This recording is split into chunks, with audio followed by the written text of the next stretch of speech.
May adlaw mga angkol. Gusto lang nako i-share kung unsa mong gigamit diri nga antenna para kami makasagap og signal. May dinhi nagpuyo sa bukid nga side sa Saan, sa Miss Oriental. Kani among lugar dili siya dead spot pero hinay gid ang signal nara sa 2 to 1 bar gid ang signal. Daghan man gud ka pangutana pod nga unsa mong gigamit nga signal or kining connection kay akong asawa gamit gud og internet connection samot na sa iyang negosyo. Mao to ang gibuhat, nagpalit lang mi og prepaid wifi and then gipalitan ako og antenna. Mao ni siya. Ang prepaid wifi nga mong gipalit naana na siya antenna pero dili gid sapat ang signal nga iyang masagap. So mao ni siya. So ang purpose ni ani pod i-amplify niya ang signal nga iyang ma-receive niya imbis 1 or 2 bars iyang ma-receive i-amplify niya to 3 to 4 or 5 bars.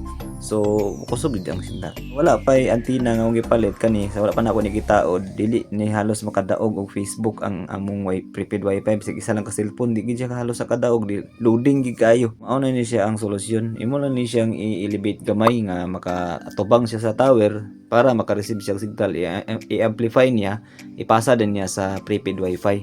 Gamit od namo diri nga wifi is Globe pero open line pasabot pwede na mo siya saksakan og bisag unsa nga SIM basta kay open line na ang prepaid wifi. TNT among gamit diri nga SIM kay walay signal sa Globe og dito. Ang TNT is 2 bars diri so mao siya among gipili nga SIM. Kani nga prepaid wifi among gigamit loadable ni siya SIM ang gamit ani no. So magload lang mi 600 pesos per month, unlimited na siya sa data. Unlimited data 1 month all sites pagyud. Yapon kapilian pwede ra ka mag 2 months or 3 months or 1 year pwede yapon. So katong mga nangutana sa kuha unsay gamit na mo nga wifi ayaw ka wala og PM sa kuha or istorya lang ko kay willing na ko ni tudlo para pod mo makasave. By the way mong gusto ani kung imo ning i-set up 700 prepaid wifi antenna 1000 plus og 350 nga load. So pwede na ka maka-signal din sa kabulan ana.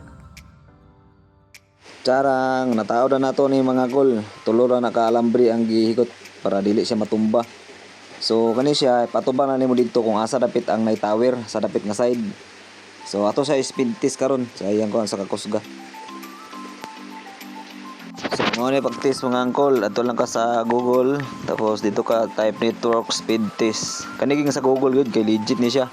Kaning run speed test. Loko na nimo. Nara muni download pinakauna ni download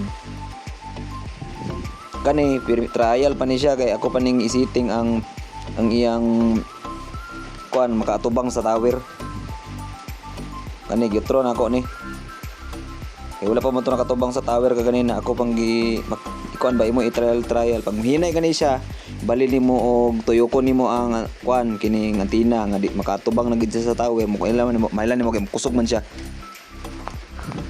So kani dili pa ni siya nakatunong sa tower gyud. Petro nako patubang nako sa tower. Isa ako nga gisakto ba nga sa dapit sa kusog di ba? Niabot siya og 15 Mbps ang iyang download. Kusog na siya mga angkol. Tapos ang iyang upload 1 plus upload niya. So para sa ako okay na ni siya kay pangbalay ra man goods for 3 tulo ka cellphone na ni siya or duha.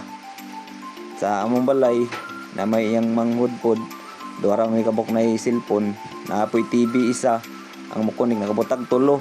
Akong ayaan dayon o guyuan mag-connect sila na ilang duha ka cellphone pod upat ka cellphone ug isa ka TV.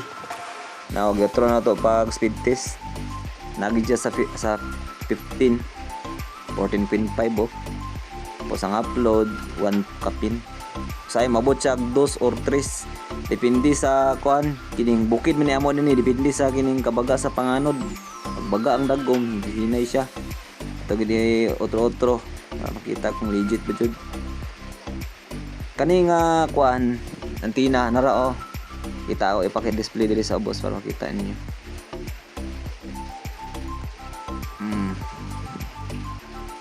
Siyang testing.